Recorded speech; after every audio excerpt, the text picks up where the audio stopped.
छोटे से गांव में दो सुंदर बहनें रहती थीं।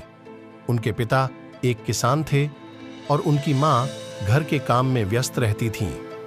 बहनें परसों की तरह एक दूसरे के साथ खेलती थीं, पढ़ाई करती थीं और घर के काम में मदद करती थीं।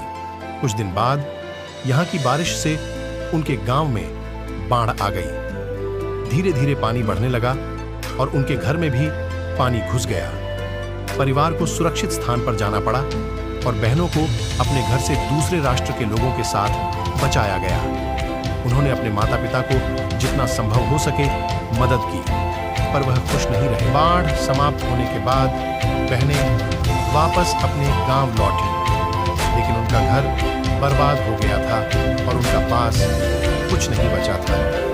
इस स्थिति में बहनें निराश हो गईं और उन्हें टूट चुके हंस मुखमात्र रह गए। लेकिन फिर उन्होंने एक एक दूसरे को देखते हुए मुस्कान के साथ समझ गए कि वे अपनी आप मित्रता और ताकत का उपयोग करके एक नया घर बना सकते हैं।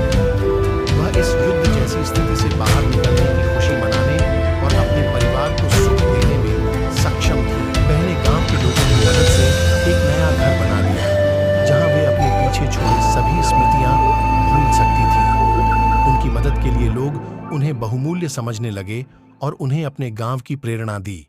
वे असाधारण व उद्धरणीय महिलाएं बन गईं, जिनकी ताकत, साहस और प्रेरणा उनकी बहनों के लिए थी। यह कहानी हमें यह सिखाती है कि आपसी मदद, समर्पणता और सहयोग से हम जीवन के हर मुश्किल से बाहर निकल सकते हैं।